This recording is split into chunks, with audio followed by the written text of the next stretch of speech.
amid the war in Ukraine. Russians will no longer be able to obtain multi-entry visas, requiring them to apply for a new visa each time they wish to travel to the EU. Let's listen into what the EU spokesperson has said.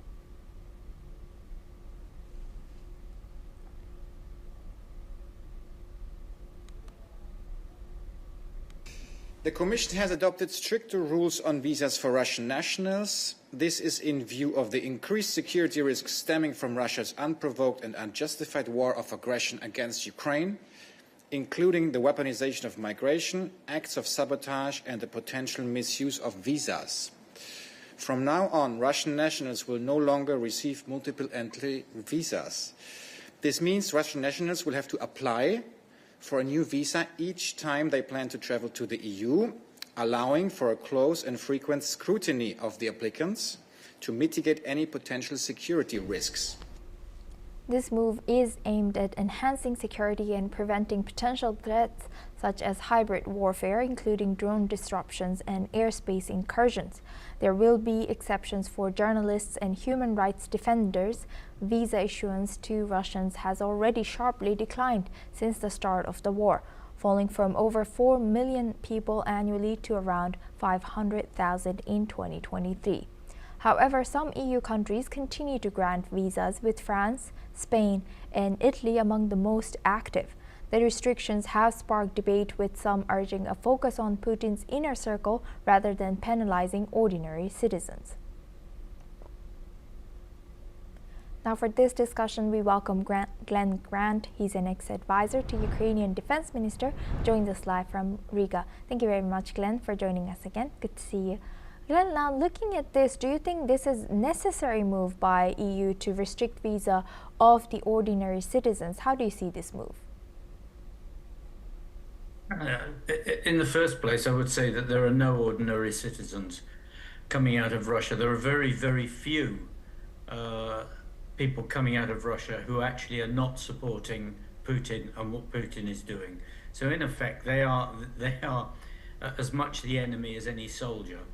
And you can see from the amount of drones now flying over airfields and actually disrupting our lives, just what you might class as ordinary people, that we actually have a problem in the European Union, and this goes some way towards addressing that problem. Right. And do you think that the some of the countries like Italy and I think the France and Spain being among the most active in receiving Russian people to their countries, do you think they should be they should take stricter rules, or they should make stricter rules on these three countries for this? No, I think they should take, at the moment, across the whole of the EU, we should take extremely strict rules against Russian nationals, and not even just allowing journalists to come through either, because here in Latvia we've got problems because Russian journalists are coming in and then giving a pro-Putin, pro-Russian line to the Russian speakers who live here. So they're actually quite dangerous in many ways. So no, we must take this seriously. Russia is at war with Europe. And if Europe doesn't take Russia seriously, then there will be consequences for us at some stage which we won't like. Right. With that, I would like to thank Glenn for sharing that insight. Please stay with us as we stay on this topic now. Thank you. Now, German Defense Minister Boris Pistorius has warned that Europe is now living in the shadow of a war. Speaking at the Bundeswehr conference, Pistorius highlighted the gravity of the situation, noting that what is happening today in Europe would have been considered unimaginable just a few years ago. His comments come amid growing debate within Germany over the future of military service and how the country should prepare for potential threats. Let's listen into what he has said. For 10 million people, if you can imagine that amount. However, of this, an alarming 3 million people are in that emergency category. They're skipping their meals, they've depleted all of their household assets, they're selling off their animals, their last goats, And as I said, this figure has doubled since the last one, since last year. I mean, the banks are closed, there's no money available, and this has just had a major impact on the population and on the humanitarian response. And of course, it has devastated livelihoods and really put the food security of the affected people in dire, dire circumstances. Now for this discussion, we welcome back Glenn Grant. He's an ex-advisor to Ukrainian Defense Minister, joins us live from Riga. Thank you very much, Glenn, for staying with us. Now, looking at all this, what do you think, or why do you think other countries should or should not follow military service of some kind of training, making it compulsory in EU?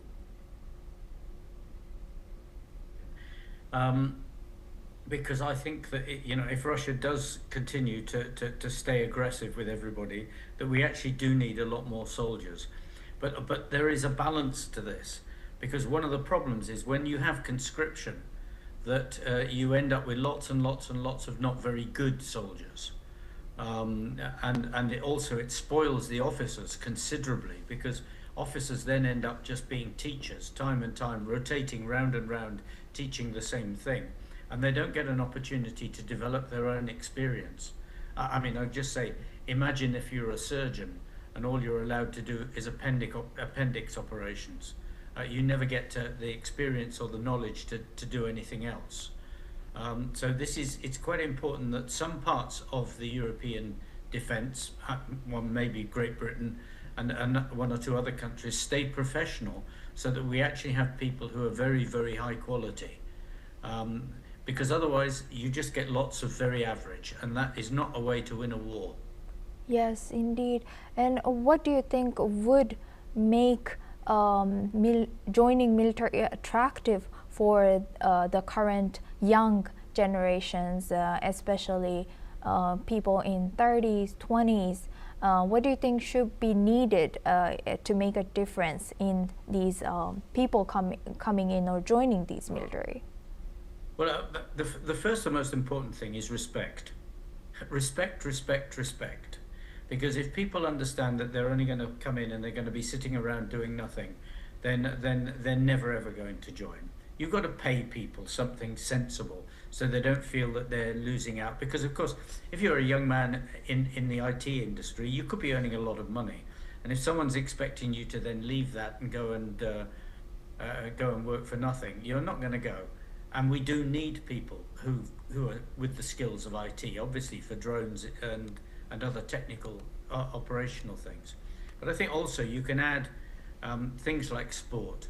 If you've got good sport for everybody, I don't just mean for the elite biathlete or the elite sprinter or something, but if you've got good sport for everybody, and you've got opportunities for everybody, all the soldiers to go skiing in the winter, to climb mountains and to do things, and those are really important for soldiers, trust me, then I think that people will look at it and say, hey, there is a good opportunity here for me to actually to do something, to join society, and to be respected having done something of value.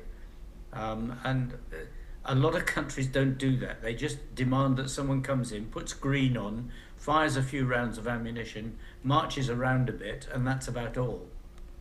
Yes, indeed.